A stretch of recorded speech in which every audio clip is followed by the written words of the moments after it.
Thank you, everyone, and welcome to this evening.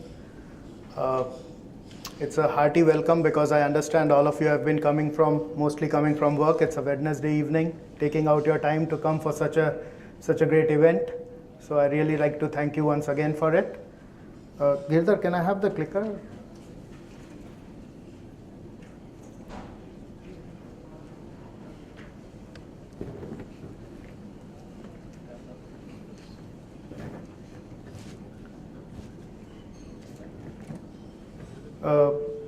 Am I audible? Yes. It's okay? Okay. So I gave this topic the name as Disruptive Cloud and Data Center Services. So intentionally this has been put as Disruptive Cloud. You see, we have been talking about disruptive a lot. Everybody now has this term on their mouth. What is disruptive? And we all talk about disruptive technologies. But what really is disruptive? Can anybody share? What do they understand by the word disruptive?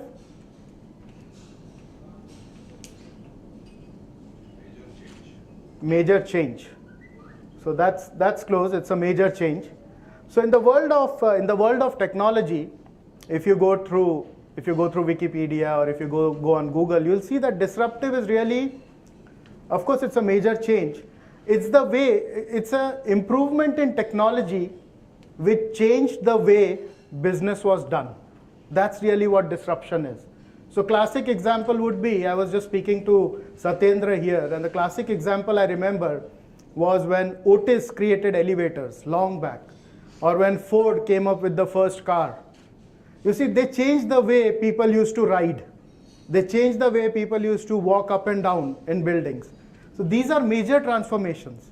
That's what disruption is. So now we all know cloud has changed the way technology world worked, isn't it? But then why do I say disruptive cloud? The cloud itself is disruptive. So what is disruptive about? Why am I saying disruptor? So it's a disruption in cloud now. So this is what I would be presenting today, a totally disruptive cloud, which has changed the way people used to even think about cloud. And it has changed the way you can do business with this cloud that I am going to show today. So about ESDS, we started in 2005. Today we have global presence in UK, USA, and India with more than 35,000 customers. We have over 250 employees, and we are a group of companies with a turnover of 100 CR. We have 2 data centers. One is actually coming up in Mumbai. That's around a 3 lakh square feet data center in Mahape area. And the other one is in Nasik, which complies to tier 3 norms. We provide all the classic data center services, whether it is dedicated servers, VPS, co-location, or email hosting, shared hosting, so storage hosting, all kind of classic services that any managed data center provided, we give all of them.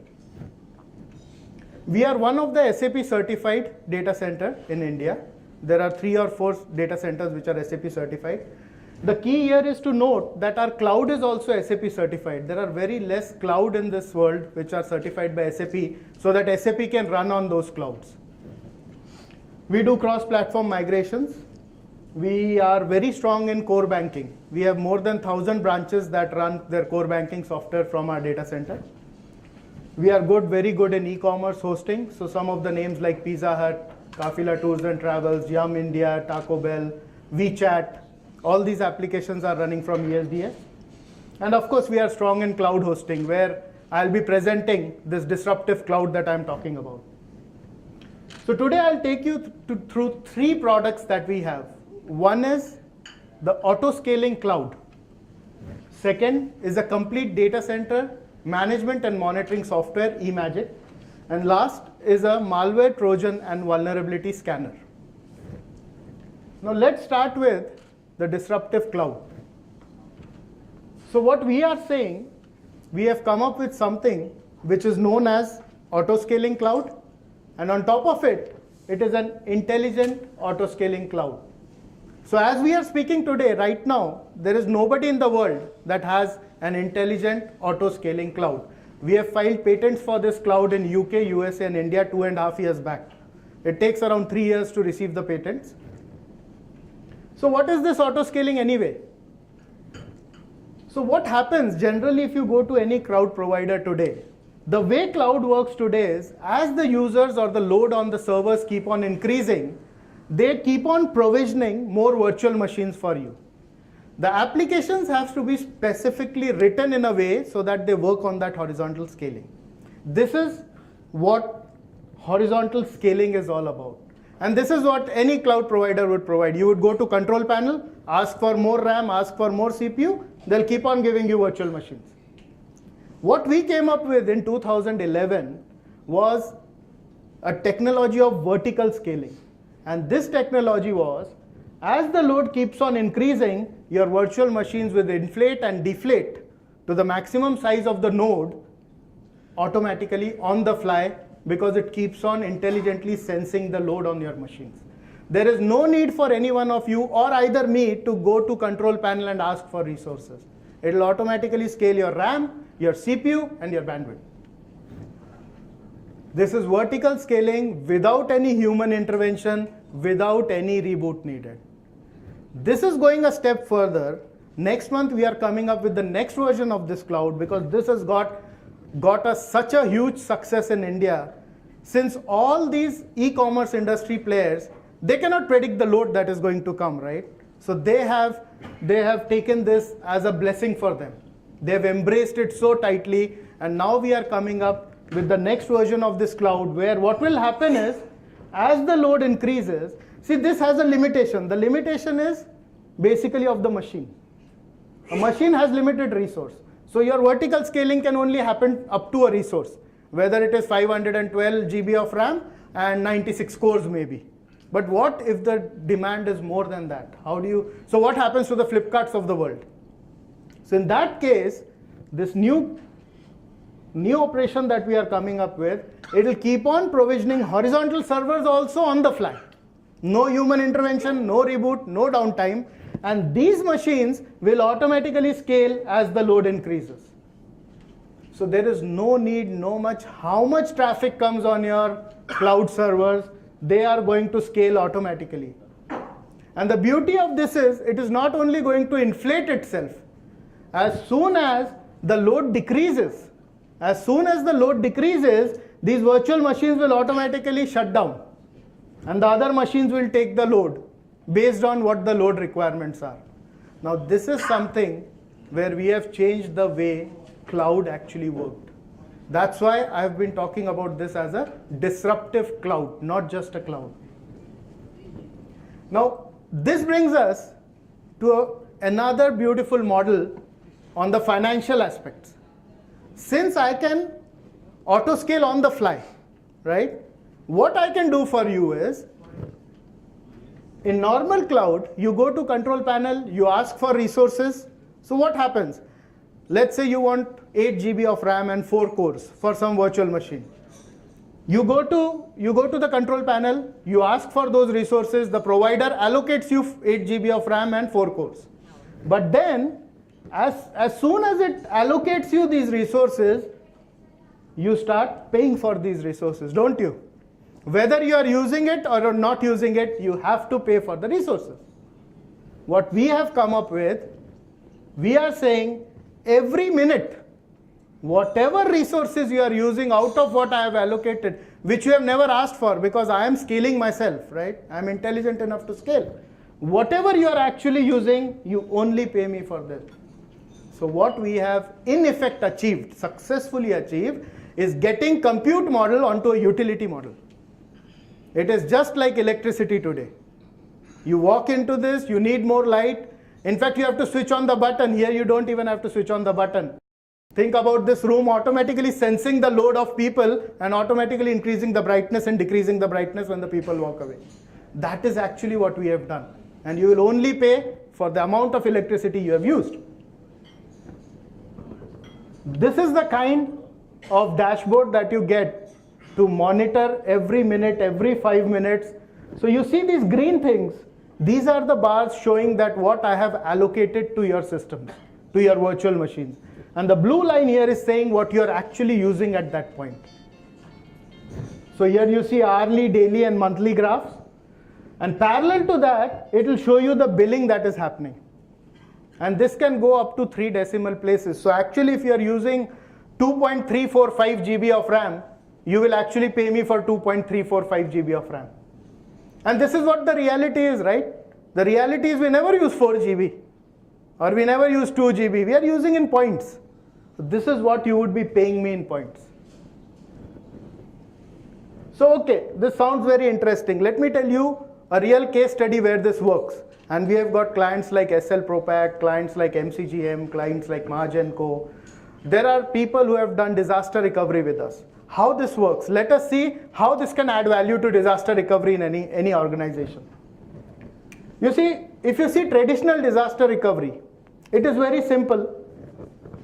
You have a primary data center somewhere, whether it is in-house or whether it is commercial, and you have a secondary, similar setup in some secondary data center, right? And there's network connectivity between them for data synchronization. As soon as your primary DC goes down, you call for a disaster. All your IPs are switched to the disaster recovery data center. Disaster recovery data center comes up, boom. This is what a traditional disaster recovery setup is, right? Problem, very eminent. Your cost doubles. If not doubles, at least it increases to 80%. Now what? Most of the time disaster rarely takes place. For 5 years you have been maintaining that disaster site for no reason if disaster didn't take place. So we looked at the challenges that happened. I talked to many people about it. These were the very common challenges. One was cost. Upfront capital investment required for a similar IT setup which might never be used. Or some people use it for running MIS reports. I have seen those also. Second, you need extra staff to maintain the DR site. And third, your operations increase. Now you have to take care of audits, that DR drills that should happen, audits that should happen.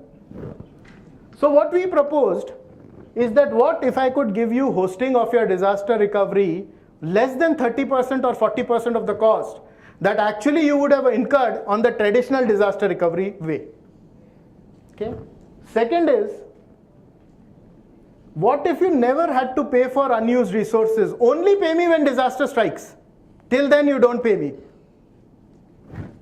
What if you never had to purchase and maintain any hardware? So no capex. What if your virtual machines could auto scale based on the load? So it's like life insurance. With the peace of mind, you're not paying me anything, but you always have the peace of mind that when disaster strikes, my machines will auto scale to whatever limit I want. And what if I could give you a meter to measure the compute, which I have already shown you? How does Enlight solve this issue? So you have a primary data center, right? What we do is, you keep on our Enlight, in our data center, you keep your disaster recovery. Now at this point in time, remember there is network connectivity, data is getting synchronized. At this point in time, you are not using my virtual machines, right? You are not using any of the servers. So you're not using RAM, you're not using my CPU. All you are using is little bit of bandwidth for data synchronization, which can be every 5 minutes, 15 minutes, 1 hour. Whatever your frequency of synchronization is, okay? So you are paying me almost 60 to 70% less than what you would have paid if you were on traditional DR. What happens if this goes down? The beauty is, as this goes down, these machines automatically scale up because your load gets transferred to our DR site. They'll start vertically, then they'll start expanding horizontally. Now this is the time you will be paying me actual cost of using my RAM, CPU and bandwidth. Now disaster happens for what? 15 minutes, 1 hour, 1 week, 1 month. It's not going to be there for years. Finally your goal is to get the production site ready as fast as possible.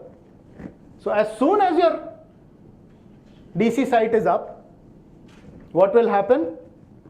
Network connectivity will be there. Data will be resynchronized back. As soon as data is resynchronized back, users will be pointed here and these machines will automatically scale down. And again you start paying me 60 to 70% less than what you would have paid me if you had your own setup.